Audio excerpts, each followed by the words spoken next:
along with revolution, it's a turn. It comes change, and not many revolutionaries get to live to see the fruits of that revolution remain. How prepared are you to bring about whatever change you're attempting to, and are you prepared not to see it? Man, that's a very profound question, my brother. Very profound question. Really, you asking me, am I prepared to die for what I believe in or what I say I believe in? And that's interesting. I'm gonna tell you the profoundness in that question before I answer. It's interesting that you're asking a rapper, what are you willing to, what are you really willing to do for what you talking about? Because rappers generally ain't willing to do nothing.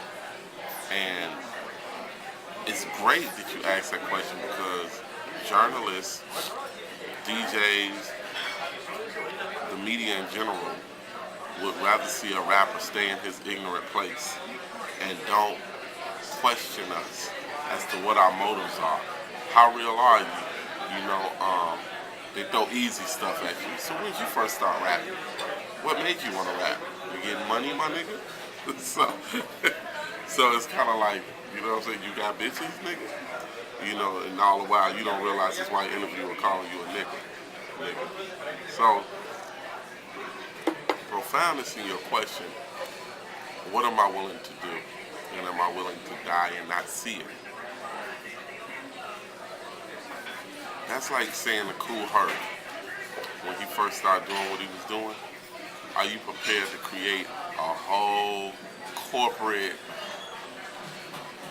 rap music and never get paid?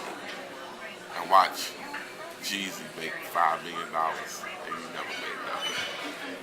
That's like asking Grandmaster Cass, like, or Melly Mel, like, are you willing?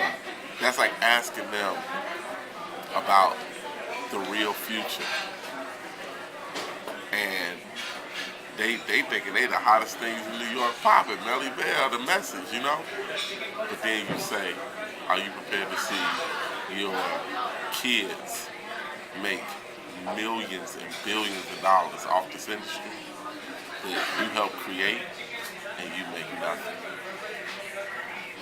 And him accepting it and saying, yes, this is that important.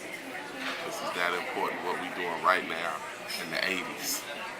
That is worth to help future generations, even if I get nothing. Man, that's humility. That's selflessness. That's martyr, you know? Even if it's financial martyr.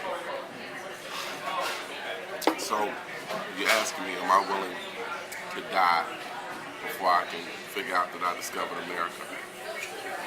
Columbus, I hate Columbus.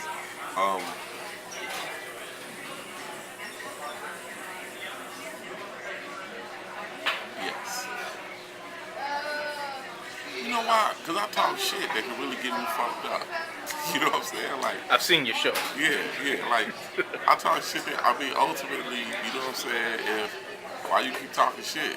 You know what I mean? Like, I talk shit. But I don't talk shit in terms of like, man, this nigga whack. I talk shit like, man, G, you'll fight to, oh, thank you, brother. Can I get some ketchup? Oh, thank you. Alright. Alright. I talk shit like, you'll fight that dude up the block, but you won't fight for your community. You won't, like, you know, they sold MySpace for 500 million, sold YouTube for 1.6 billion. You in the projects fighting over a building? You's a bitch, nigga. Like, that's the type of shit I talk. You know what I'm saying? So that's the type of shit that make the radio be like, we not gonna play you, go away. Quick, get old. You know what I'm saying? You know what they do? I'm gonna tell you what the media does. It's a spot where you can hit this ketchup right there. On the 57. Oh, boom, nigga got it everywhere. It's what I was gonna say, what the media does is they do this thing called demagnetism, where they demagnetize you from the people so the people don't even want to hear what you gotta say or listen. Sometimes it works, sometimes it doesn't. They tried to demagnetize Michael Jackson. You know what I'm saying?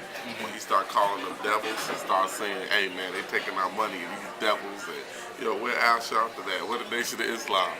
Then they started being like, "He's crazy. Look at his face, black people. Like, look, he wanted to be white. He doesn't love you. Michael Jackson's crazy. He likes little kids. Ha ha ha. Wacko Jacko." And they tried to, when they first they make you look crazy, whack, irrelevant, then they try to take your money away from you, so that when you come back to the people with no money and you don't have the luster that you once had, then no one is listening to what you got to say, and they move on, and then they prop someone else up who was just as ignorant as you were yesterday. It's so funny. I saw Master P get into all of this social work when he was demagnetized. Yeah. When your ass was making money from that shit, you when wouldn't. he was making money, it wasn't important. When he was demagnetized, when he was like, "Oh, you're not hot anymore," he was like, "Oh man, but I love the kids." My thing is, I've been demagnetized. You know what I mean? To a certain extent, but the advantage I have is there's a difference between hot and dope. I've never been hot, but I'll always be dope. And dope has an intrinsic value that's unquantifiable. Like, it exists like molecules. It can't be created nor destroyed. Hot cools off, always. Am I willing to die for being dope, and for speaking up, and for never quitting, even if I'm in the gutter having some video camera in my face and talking shit? Yeah, man. Gotta express myself.